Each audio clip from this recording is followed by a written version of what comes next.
गोष्ट घेतली तर जवळजवळ 288 बाळंतिणींचा मृत्यू 288 शिशूंचा म्हणजे नवजात बालकांचा मृत्यू झालेला आहे आणि 14 बाळंतिणींचा मृत्यू झालेला आहे।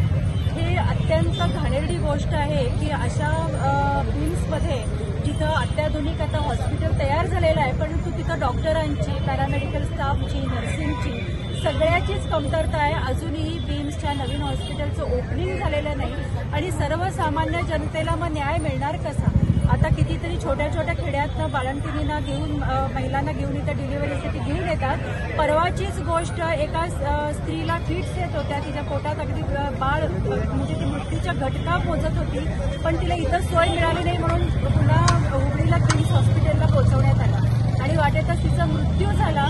तिचा मृत्यू झाला म्हणताना तिच्या नवऱ्यानं सुद्धा विष खाऊन आत्महत्येचा प्रयत्न केला। म्हणजे आपली वैद्यकीय सुविधा चालली आहे कुठं? मी स्वतः एक डॉक्टर असून सुद्धा हे जे काही चाललेलं आहे ते पाहून अक्षरशः काळजाला पीळ पडतो की अशा रीतीने जे बाळंतिणींचे मृत्यू होत आहेत, नवजात शिशूंचे मृत्यू आहेत, पण त्याला जबाबदार कोण?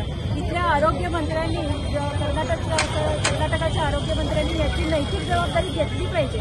आतापर्यंत इतक्या सगळ्या घटना बेळगावमध्ये असू देत, दावणगिरीमध्ये असू देत, बಳ್ಳारीमध्ये असू देत अशा घडलेल्या आहेत पण त्याचं किंचितही त्यांनी त्याच्यावरती डिक्लेरेशन सुद्धा दिलेलं नाहीये। चौकशीची आयोगाची समिती नाही, काही नाही, कुठली ऍक्शन नाही।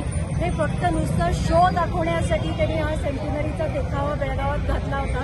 कितीतरी कोट्यावधी रुपयांचा चुराडा झाला परंतु सर्वसामान्यांना हा जो न्याय मिळायला पाहिजे तो मिळत नाहीये आणि तो मिळवून द्यायच्यासाठी आम्ही राज्यभर महिला मोर्चाच्या तर्फे सगळीकडे आंदोलनं सुरू आहेत आणि त्याचाच भाग म्हणून आज बेळगाव उत्तर, दक्षिण आणि त्याशिवाय ग्रामांतर महिला मोर्चाच्या वतीनं आज डीसीला आम्ही एक निवेदन द्यायसाठी इथं आलो आहोत। निवेदनं देऊन करून सुद्धा काही प्रकाश पडलेला दिसत नाही आहे। त्याच्यामुळं आता याच्यावरती उग्र असं आंदोलन छेडण्याची वेळ आलेली आहे असं मला वाटतंय आणि याच्यासाठी या बाळंतिणींना आणि या ज्या मृत्यू झालेल्या बालकांना न्याय मिळायला पाहिजे अशी आमची सगळ्यांची कळकळीची विनंती आणि त्यांना हा एक आदेश आहे असं समजायला हरकत नाही। ಧನ್ಯವಾದ ಸರ್। ಇದು ಸರಣಿ ಸಾವು ಆಗ್ತಾ ಇದೆ, ನ್ಯೂ ಬಾರ್ನ್ ಬೇಬೀಸ್ ಡೆತ್ ಆಗ್ತಾ ಇದೆ, ಅದರ ಮೇಲೆ ಆಕ್ಷನ್ ತಗೋಬೇಕು, ಹೆಲ್ತ್ ಮಿನಿಸ್ಟರ್ ರಾಜೀನಾಮೆ ಕೊಡಲೇಬೇಕು ಸರ್, ತಕ್ಷಣವೇ ಇದನ್ನ ಆಕ್ಷನ್ ಆಗಬೇಕು ಸರ್। ಇದು ನನ್ನ ಹಂತದಲ್ಲಿ ಯಾವ್ಯಾವ್ದು ಬರುತ್ತೆ ಅದು ನಾನು ಹಸ್ತಕ್ಷೇಪ ಮಾಡಿ ಮಾಡ್ತೀನಿ। ನನ್ನ ಹಂತದಲ್ಲಿ ಯಾವ್ಯಾವ್ದು ಬರಲ್ಲ ಸರ್ಕಾರಕ್ಕೆ ನಿಮ್ಮ ಮನವಿಯನ್ನು ಕಳಿಸಿ।